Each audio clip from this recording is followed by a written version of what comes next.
Okay, so just to start and introduce our panelists, firstly we have Brittney. Brittney is the diamond buyer for Reed's Jewelers.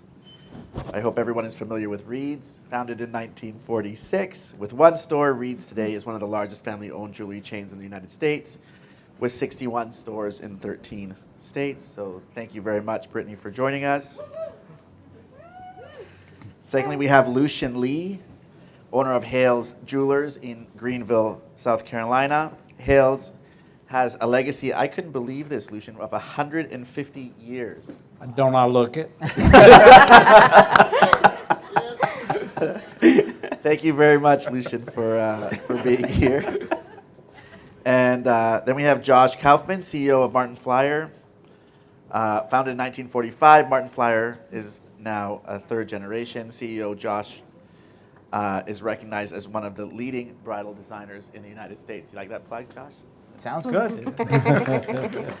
And then we have Aaron Ariel. Aaron is here in his capacity as co-founder of Dialogue. Dialogue is the world's first diamond subscription service with a growth rate that we've seen growth of 5 times in the last 6 months.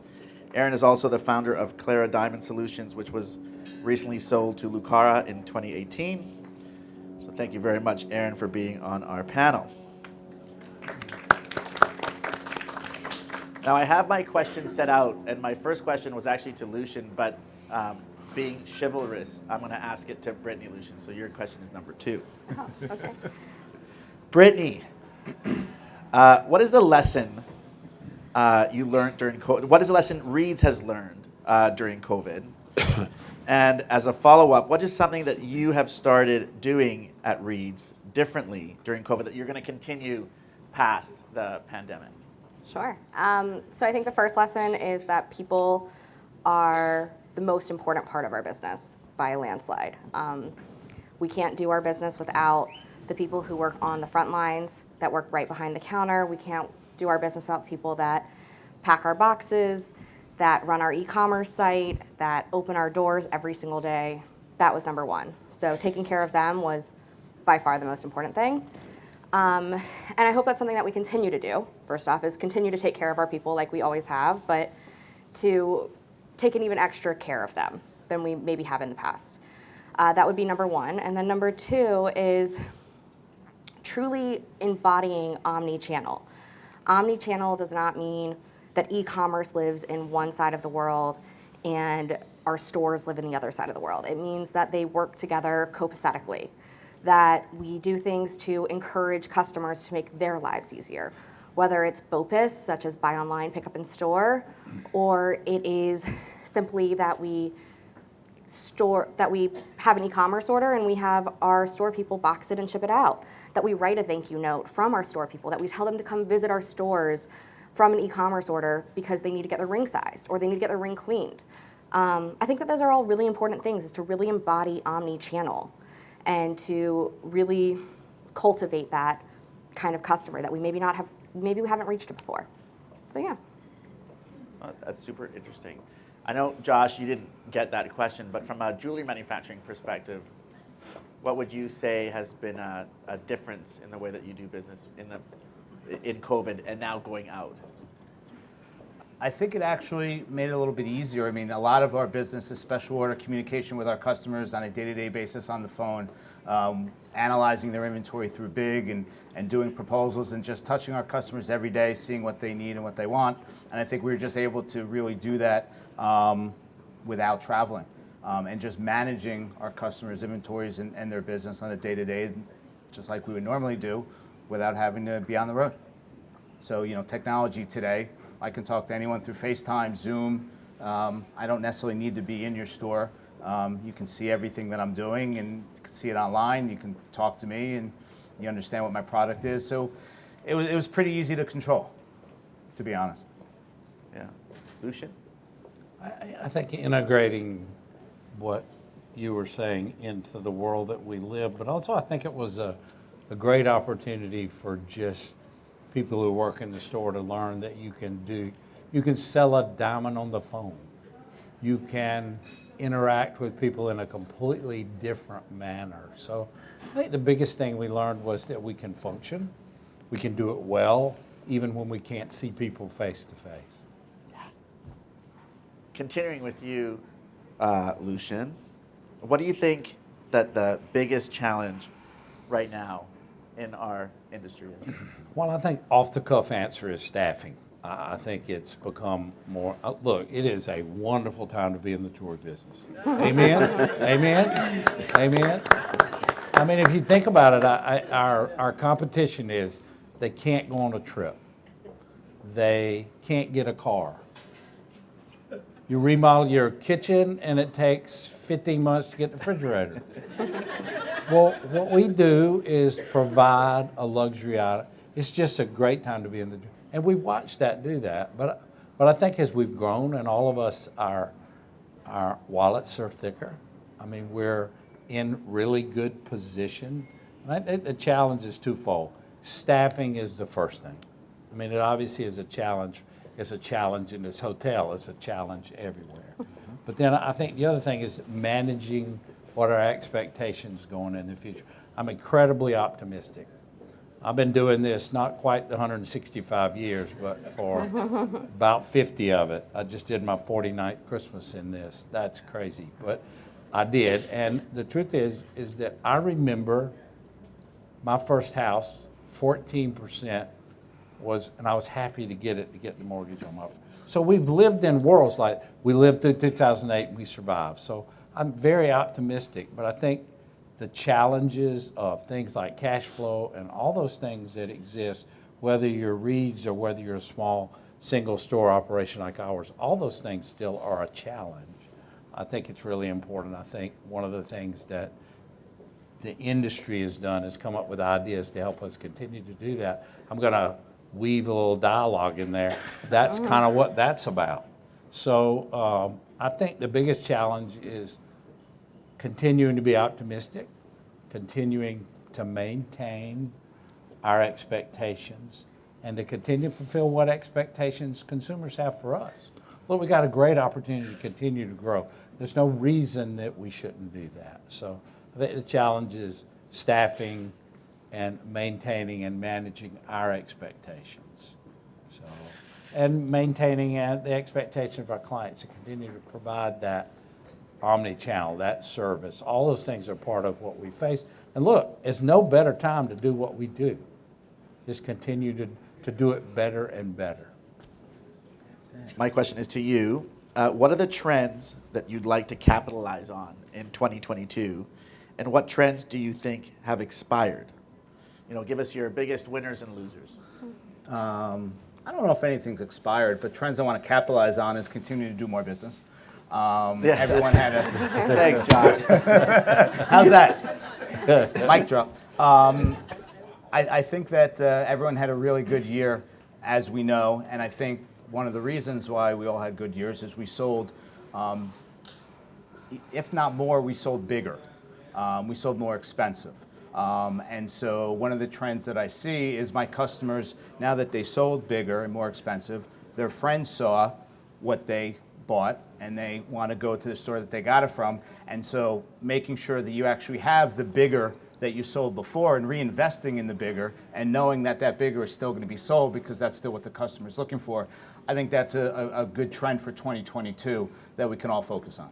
There's not a lot of losers, but I think staying classic, staying safe, and making sure that we continue to make what we see and what consumers are asking for is really important, and what our customers are looking for is really important. I would say that the Halo is not a loser and has not expired, and the Halo continues to still sell, even though consumers want to see non-Halos. I get that. The Halo still sells. That has not expired. And so asking the same question, I guess, to Brittney and Lucian from a retail perspective, being the fact that our audience are all retailers, you know, what trends have you guys seen that have been taken off, and which ones have just died in the water, if there has been any? I don't think we've seen much die this past year, let's be honest. It's been a pretty good year for everybody. But realistically, I think things that we've seen that have excelled are where we've actually pushed the envelope, kind of to what Josh is saying. Pieces that we thought might have not sold in previous years, that we might have been lucky if we sold one over Christmas time, over those last 7 days of the year. They're going out faster. They're popping earlier. We're selling them quicker, and there's something magical about that. Not to be funny, but I think it's just doing. Every single person here has a store with a unique identity, and it's doing that well and continuing to do that well. You're known for your identity, and branching from that too far is never a good thing. But branching from that just a bit, it's helpful. You'll find that your customers respond to it. Slightly going outside your comfort zone, just a little bit. Yep, Taking exactly. A little bit of risk. A little bit. Lucian? Well, I think some of that is having the, classics are still in it. Every time I look at what we've done, particularly like at Christmas, diamond stud earrings, they just over and over and over. So sometimes you look at that, why do I have so much money invested in this? Well, because it turns. Right. But I think the newness is that, and I have a new word, and I mean this is a real positive word, and I use it sometimes with my staff, and I was like, stupid. Some of the stuff that goes on is stupid. People come in and they buy, and I walk out the door and I'm like, who was that person who bought that $50,000 piece? Before it was like, oh, the champagne comes out and you celebrate. Now it's almost like bigger things. So the challenge, and again, back to that first thing, is having nicer things, being willing to do that, because people will buy what they see. Yep. So being willing to open up a little bit. And it is nice to have more money in my pocket than I've had in like 50 years. But it also is, I recognize that if I want to continue to do this for another 165 years, reinvesting in my business is really, really important. And inventory and controlling inventory and managing inventory and creating relationships with vendors, all of those things are still maybe even more important than ever before, because it allows you to not get lost and not have that opportunity to sell those bigger pieces. So it happens in small towns, it happens in large towns. You can produce, people don't have to go to New York, or they don't have to go to places anymore. You can do that, you can provide that. So Well it's said. kind of fun. It's stupid, but it's fun. It's a lot of fun. My next question is to Aaron. And Aaron, from your perspective, when you look at those that are successful in our industry from where you sit, what do you think that they are doing differently? I think it's the willingness to experiment, kind of building on what Josh and Brittney and Lucian were saying, whether it's investing in big product, like bigger items, or trying new initiatives. There's a lot of fantastic initiatives out there, whether it's omni-channel or, we have a bias towards dialogue, what we're doing with dialogue, and there's a lot of other things, but, the willingness to experiment, the willingness to try new things, and it might work, and that's fantastic, and doubling down on that. It might not work, and the ability to recognize that quickly and pivot. I think for a long time that, doing things the classic way for a very long time was good enough. And I think in the last however many years, it's become kind of more important to evolve with kind of, and be willing to take risks. And as a follow-up to that, again, from your perspective, what does a successful 2022 look like for our industry, specifically from the diamond manufacturing side of things? And what is the single most important thing we can do to achieve it? Yeah, that's a hard question. I'd like to see things stabilize a little bit. I think things have been a little bit of a roller coaster, whether it's rough diamond price. I mean, that's where we sit in the industry. So whether it's rough diamond pricing or polished pricing, polished diamond pricing, I think when the commodity is that volatile, it's not good for anyone. A successful 2022. I mean, I think that it'd be great if a lot of the success from 2021 could be reinvested in the businesses, and not and there's a new confidence, I think, in what everyone is doing here. And if a lot of that capital could stay in the businesses and people could reinvest that in their businesses, I think that would kind of put things, set the framework for not just a successful 2022, but a successful 2023 and a successful Creating a new 2021. standard. Absolutely. Josh? Just creating a new standard and continuing to, be aware of what could happen, but also not being afraid of it and staying in your lane and continuing to do what you do and reinvest in your business and continue to grow your customers. And those are all the things we should continue to be doing. Brittney? So I think there's kind of two things. The first is back when COVID hit, we all learned to work very nimbly and very efficiently. And I think keeping that in mind as, at the time, what we really focused on is how do we make ourselves different? How do we make ourselves better while controlling our expenses? And I think continuing that through 2022, 2023, and beyond is really, really important. I think that we don't know what the future holds. We hope for a really good year, but we don't know if it's going to be a really good year. We don't know if travel is going to open back up. We don't know if interest rates are going to go back up. We don't know if housing prices are going to go back down, if lumber is going to become available and refrigerators are going to become available. And so, it's controlling your expenses while still continuing to reinvent the wheel, because at the end of the day, trying new things is the only thing that gets you through. It's the only thing that we can do that makes us different. So yeah, that's it.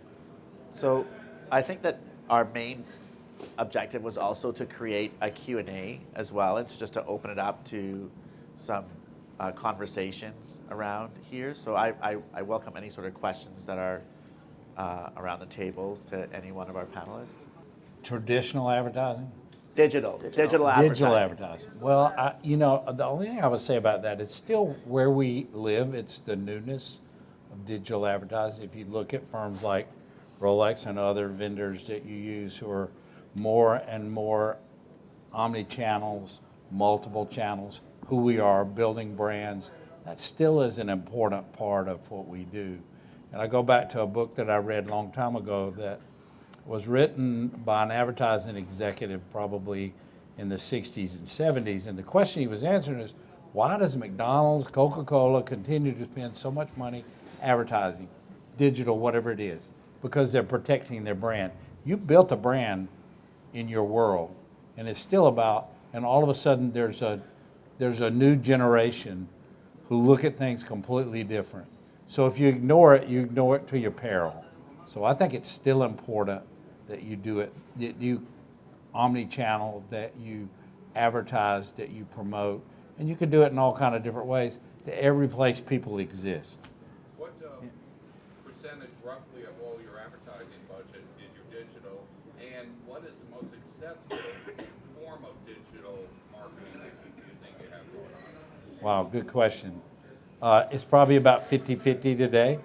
I live in a market where I still think it's important for me to have the back covers of the local magazines. I get argued about, for me, it's still protecting that brand. So it's about 50-50. I think that, living in a world where we communicate, whether it's Instagram or Facebook or all of those things, having presence, Google My Business, all of those things where your presence exists in a world that I certainly don't understand, but it exists. And so having the opportunity to kind of continue, I'm sure that you can answer it even better because you guys have such a, I'm interested in my market. I mean, I want my market to grow, but I'm interested in that. Where you're dealing in a regional or national basis, I'm sure I would think it's even more important. Brittney? Yeah, I think digital marketing. I think that the person we heard speak today was very smart. I don't think it necessarily was the end-all, be-all to all of it. I think that we have to get creative in how we spend our money these days. I think part of creativity is figuring out how to win in the digital space. I think that it might not be going after the most obvious necessarily every single time. Sometimes you're wanting to spend money on advertising an item that nobody else is advertising. Maybe it's that you spend money on, paid search terms that nobody else is using. It's not necessarily going after diamond engagement ring. Like, you're never going to win that space. I'm never going to win that space. I'm never going to win that space. Right. Nobody is going to win that space. It's too big of a space. But finding that little niche, and look, you might not find the biggest win in the entire world, but you have to play in it, or else,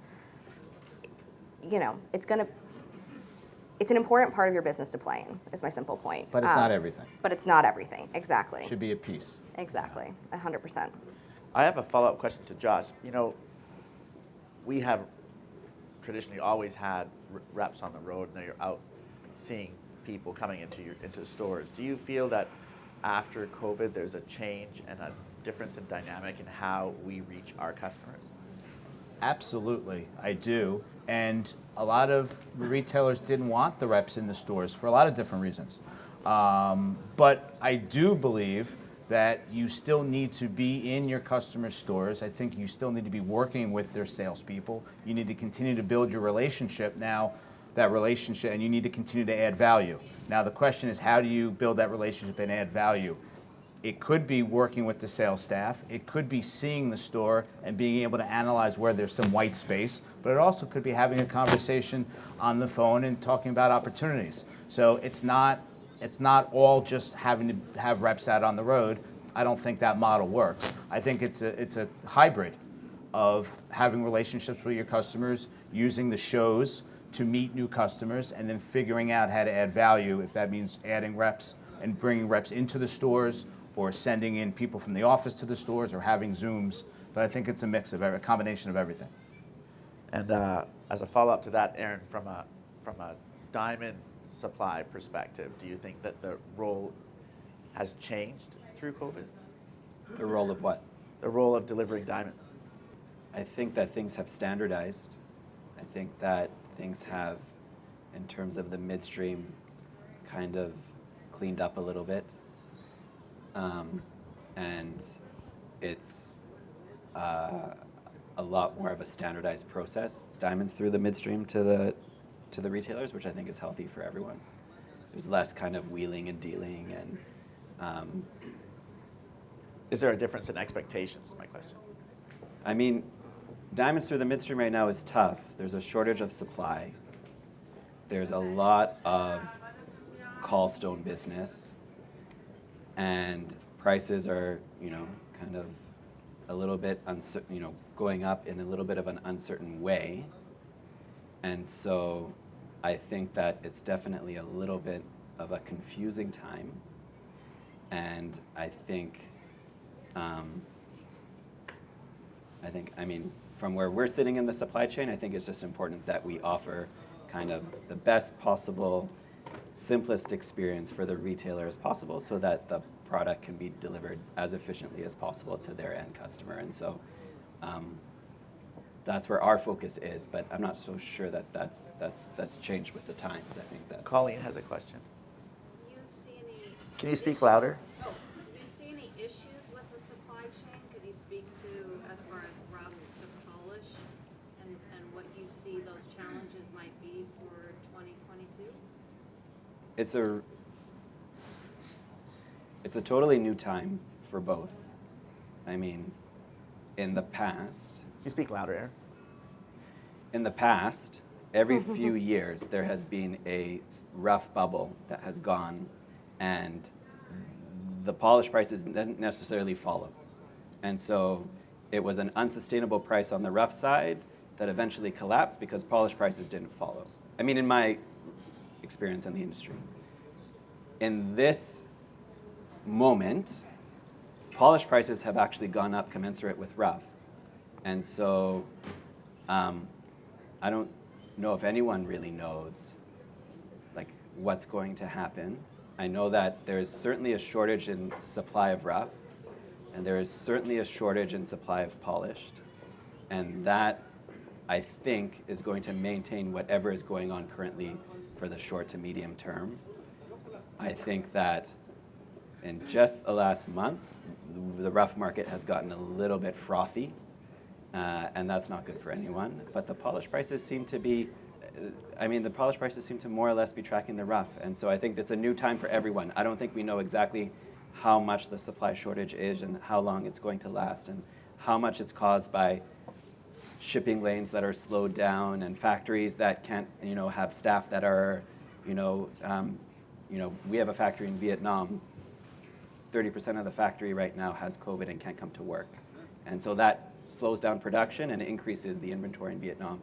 How much that happens over an entire industry and contributes to the current situation, I don't know if anyone knows. But something unique in this moment is that both markets have gone up. And so how sustainable it is for the long term, it's looking pretty sustainable. But I don't have a crystal ball. But prices have gone up substantial. I mean, 15% easily, and that's across the board from looking at the markets, on the polished markets on a day-to-day basis. Things are more expensive. The good news is the consumer demand is still there, but things are more expensive, for sure. And Yes, go ahead. Susan. The two retailers that are up there, do you buy off the street? And how has the estate market and the pre-owned market affected your buying of new diamonds, and what you recommend about that? Yes, we buy off the street. We do not buy estate jewelry, so I cannot speak to that necessarily. But we do buy off the street. Truthfully, we have always kept those businesses separate, and we continue to keep those businesses separate. So I'm probably not the best person to speak to this. That being said, it is something that we are reevaluating. I think that you have to be fair to your customers, whether they are customers that are that you're buying goods from or that are buying goods from you. You have to be fair in both standards, and if the market is going up for us, the market should be going up for them, truthfully. So. But my question is, do you buy less new product because you're buying more off the street? No. We have, fortunately or unfortunately, have not seen that. People today, at least in the last few months, are in a much better financial position than they have been in maybe 2020, where they're not offloading diamonds quite as quickly as one would expect. Lucian, has there been a change? I'm a little bit of an anomaly. That's just one of the areas that you do what you love.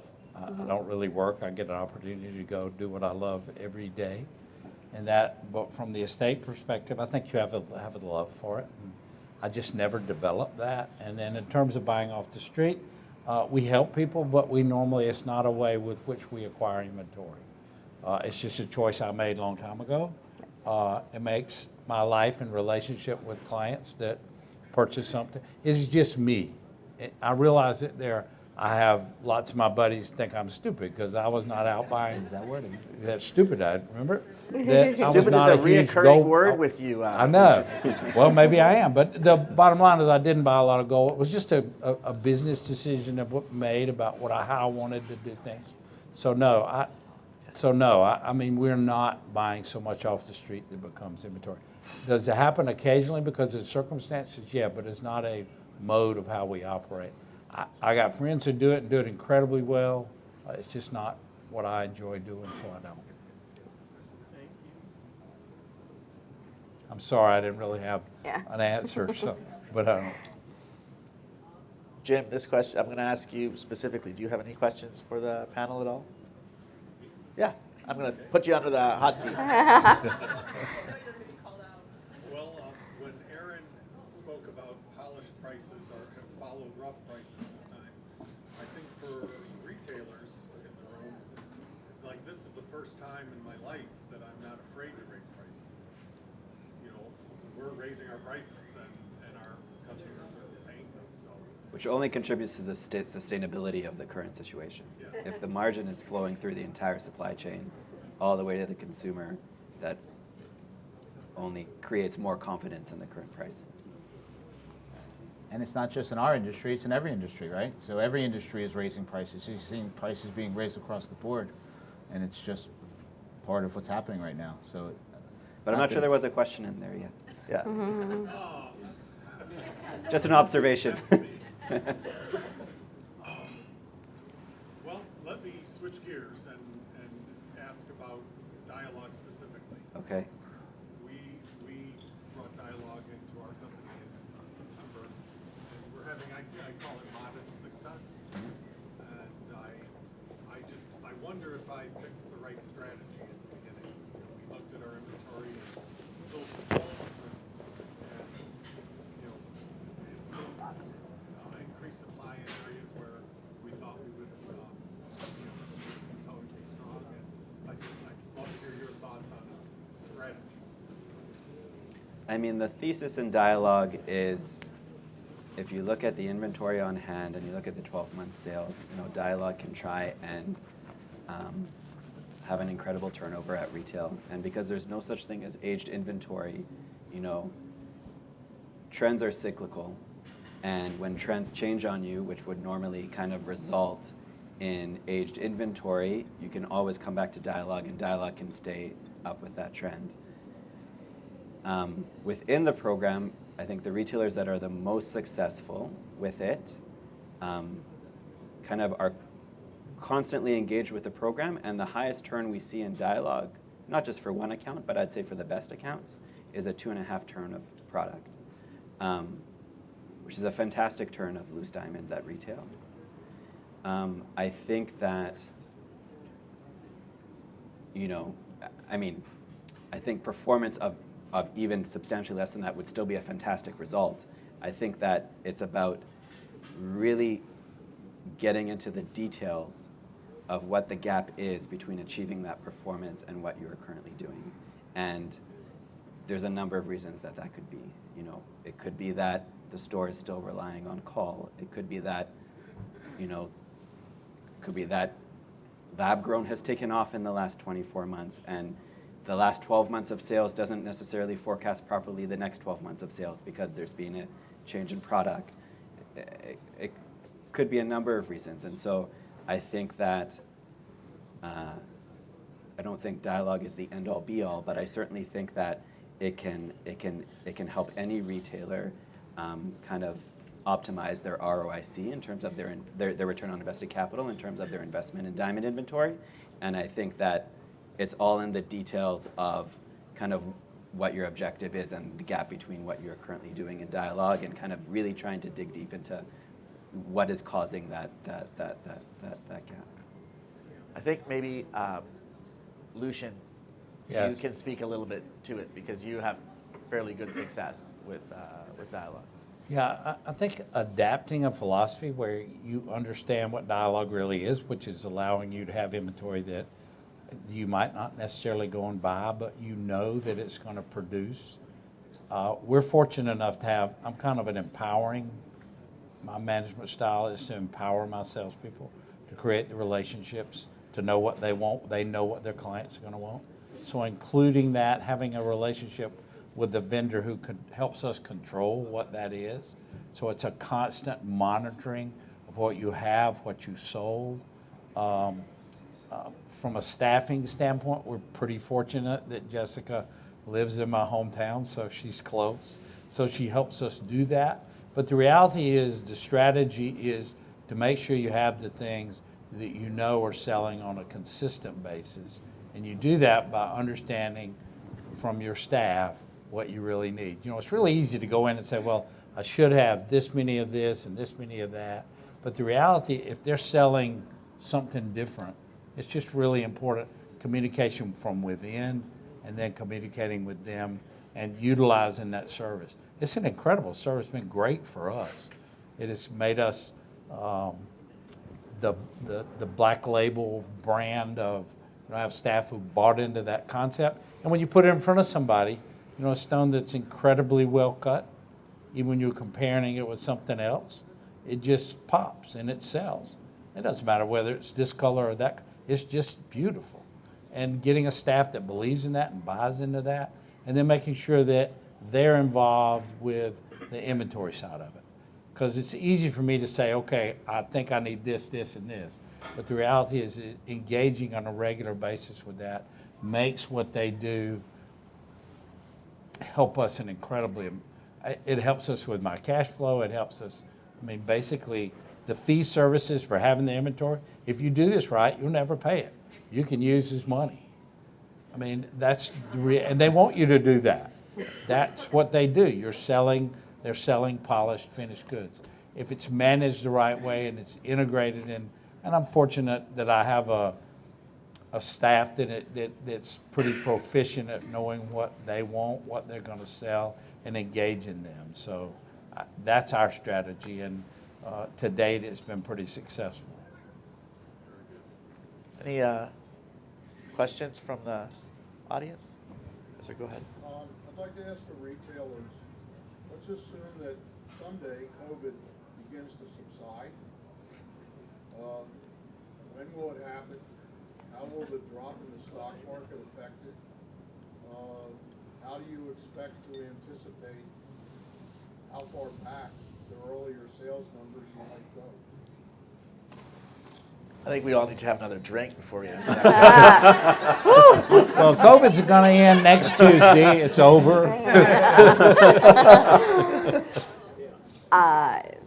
Oh gosh. Okay, so a couple things. I don't have a magic ball. I don't have a crystal ball.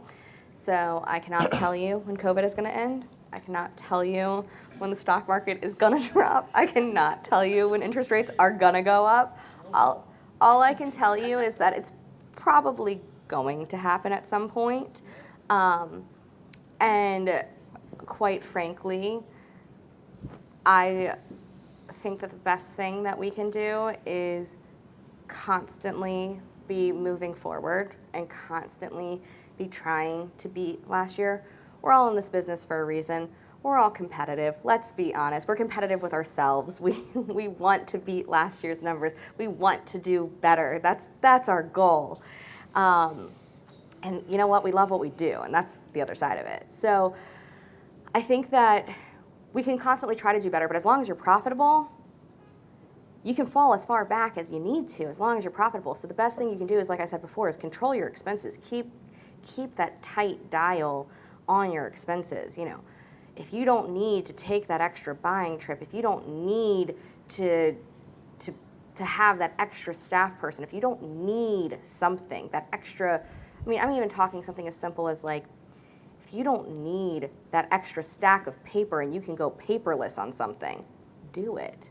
You know, keep your expenses tight, knowing that, God forbid, it all does happen, and it all does happen fast and hard.